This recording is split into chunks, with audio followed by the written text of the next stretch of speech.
Hello guys, welcome to my YouTube channel. कैसे हैं आप सब? आई होप आप सब लोग बहुत अच्छे होंगे। और मैं आप लोगों से ये कहना चाहती हूँ कि मेरा एक वीडियो बनाया था मैंने, वो मेरे बच्चे की वजह से डिलीट हो गया। तो वही वीडियो मुझे दोबारा से बनाना पड़ रहा है। तो गाइस, मैं वो दोबारा से बना रही हूँ। तो आइए सुनते हैं दादा से उनका एक पुराना किस्सा। प्रिय जिज्ञासु श्रोतागण एवं दर्शक बंधु, मैं सर्वप्रथम आप लोगों को रक्षाबंधन के पावन पर्व की शुभकामनाएं प्रदान कर रहा हूं। कृपया हमारी इस रक्षाबंधन के संबंध में बधाइयाँ, सत सत बधाइयाँ आप स्वीकार करें। तत्पश्चात मैं आपको बताना चाहता हूं कि लगभग 3 दिनों से आपके समक्ष मैं प्रस्तुत नहीं हो पाया हूँ, न अपनी अपनी कोई जीवन गाथा ही आपके सामने मैं बता सका हूँ। इसके लिए मुझे खेद।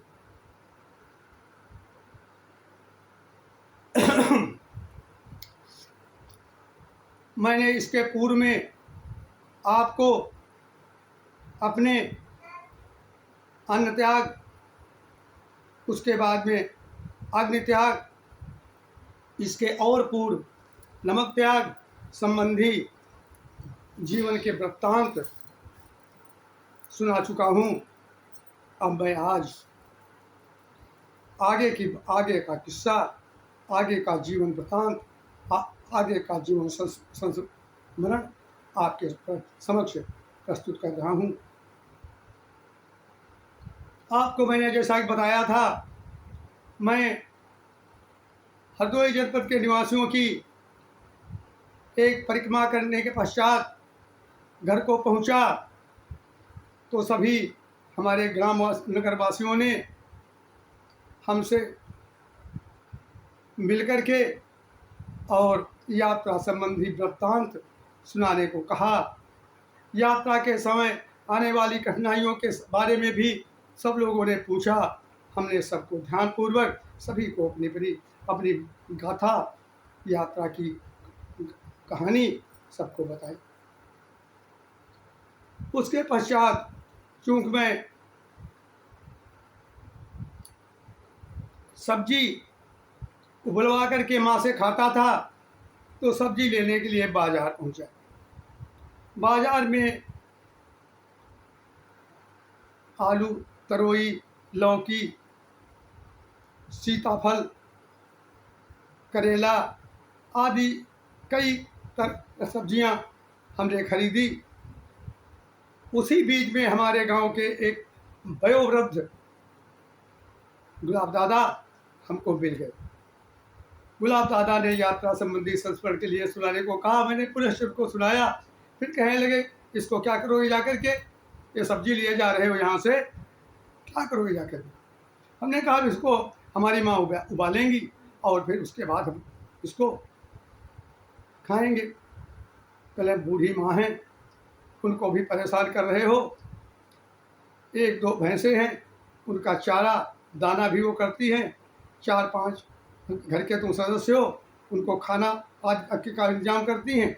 और तुम्हारे लिए फिर वो रोज कड़ा चढ़ा करके तुम्हारे लिए उबालती हैं तरकारियाँ। परेशान कर रहे हो तुम अपनी माँ को। कहें आज से तुम इन सब्जियों को कच्चा खाओगे और कच्चा खाने से विटामिन भी पूरा तुमको मिलेगा। विटामिन तुम रोज जलवाते हो और माँ को तुम्हारी परेशानी भी नहीं होगी। मैंने उनकी पूरी बात को मान लिया और कहा आज से मैं आग से पका नहीं खाऊंगा और सब्जियां कच्ची खाऊंगा। वो वहीं पर एक सब्जी वाले के पास पहुँचे और वहाँ से करेला लेकर के आ गए। हमने देखा करेला लेकर के दादा आ गए, क्यों करेला तो बड़ा कड़वा होता है। खैर दादा की आज्ञा थी, करेला को मैंने खाया। तुम भी मुँह बिचकाते हुए खाया। कड़वा तो लग ही रहा था। दादा बोले, अरे सुस्वाद भोजन खाना परेशानियां पैदा करने वाला है। पहले तुम स्वाद को समाप्त करो अपने पास से। ये करेगा तुम्हारे स्वाद को खत्म करेगा। ये कच्ची सब्जियां तुम्हारा स्वाद खत्म करेंगी, और नमक तो तुम खाते नहीं हो, तो सब स्वाद खत्म हो गया। खैर दादा की बात मान ली और हम घर को चले गए। घर को आकर के माँ ने कहा, लाए हो सब्जी? उन्होंने कहा, लाए हैं माता जी। कहने लगी, भाई लाओ इनको उबाल दें। हमने उनको पूरा वृत्तांत बाजार में जो गुलाब दादा के साथ में घटित हुआ था, मैंने उनको पूरा का पूरा बता दिया।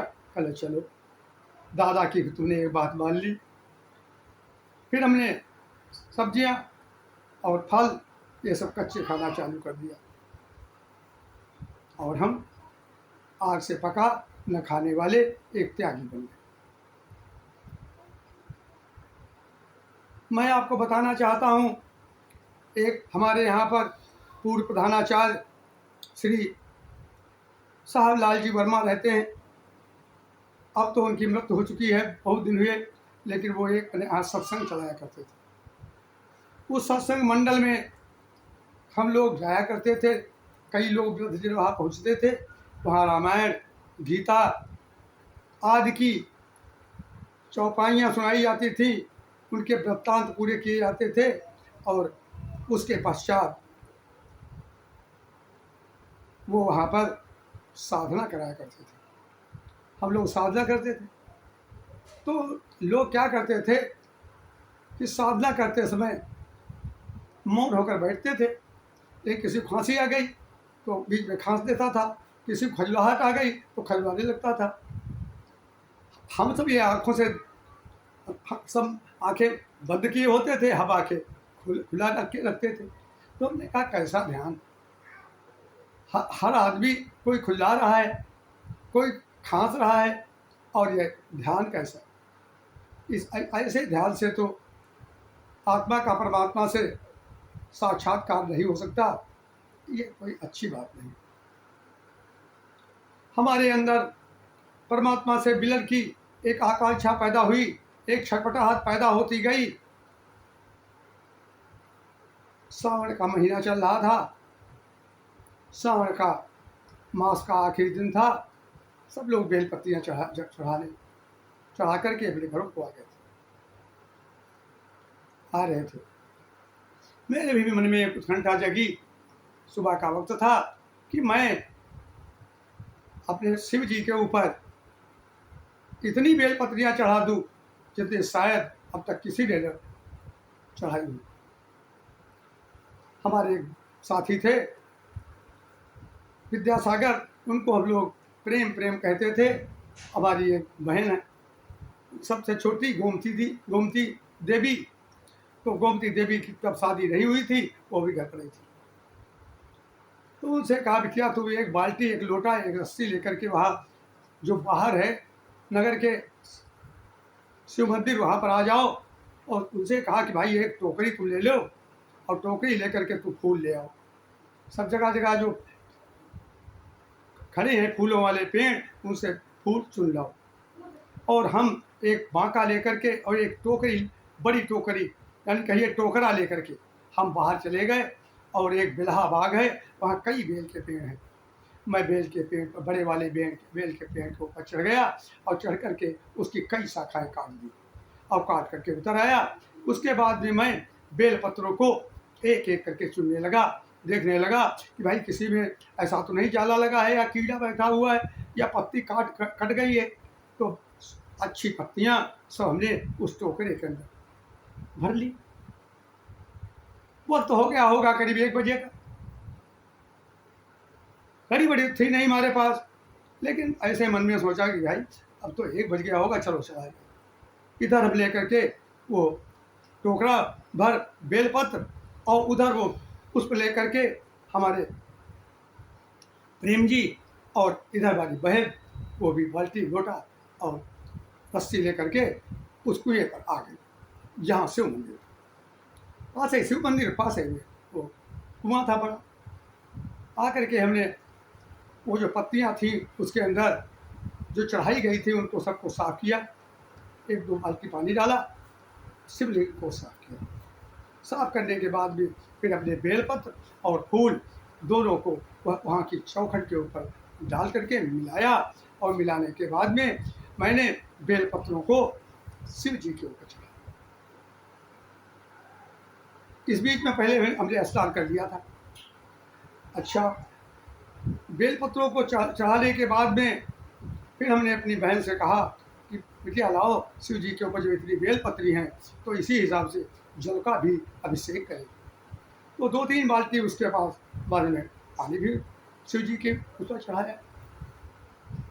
केवल उत्कंठा थी, केवल छटपटाहट ये थी कि शिव जी का हमको आभास हो जाए या शिव जी के दर्शन हो जाए, ये सब भावना हमारे हृदय के अंदर थी, या कोई चमत्कार ही देखने को मिल जाए। मैंने शिव जी से प्रार्थना की हाथ जोड़कर, हे प्रभु, आप दर्शन दे दें तो दे दें, नहीं तो हमारी आपसे प्रार्थना है कि आप जो मैं पुष्प चढ़ा रहा हूँ, जो मैं पत्तियाँ चढ़ा रहा हूँ, ये जैसी हमने चढ़ाई है वैसे हरी और सुंदर बनी रहे। हमारी आस्था को हे प्रभु ठेस न पहुँचे। मैं अपने हृदय से आपको, आपकी पूजा कर रहा हूँ, और चढ़ा करके प्रार्थना करके और मैं घर को चला आया। सब लोग घर को चले आए। आप जानते ही हैं कि श्रावण मास में मंदिरों के पास ज़्यादा लोग जाते हैं, पूजा अर्चना करते हैं, उसके बाद मंदिरों के पास कोई जाते ही नहीं। तो अब वहाँ कोई पुजारी था ही नहीं, पुराना मंदिर था। 8-10 दिन बीत गए। हमने कहा देखे अब शिव जी ने हमको हमारी मुराद पूरी कर दी है या नहीं पूरी कर दी है। जाकर देखा तो पत्तियाँ सूख गई थी, फूलों की फूल भी मुरझा गए थे।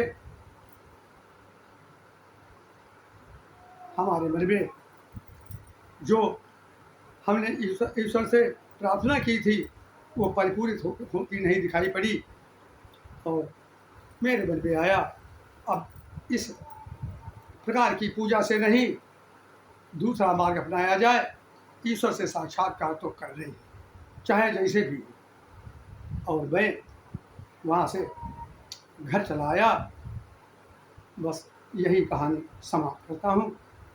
आप लोगों को सबको धन्यवाद। गाइज, अगर आपको ये वीडियो पसंद आए तो प्लीज़ इसे लाइक, सब्सक्राइब, शेयर कीजिएगा, और भी आगे की मेरे वीडियोस देखने के लिए नीचे दिए हुए बेल आइकन को दबा दीजिएगा, ताकि वीडियोस की नोटिफिकेशन आपको जल्दी ही मिलते रहेंगे। Thank you.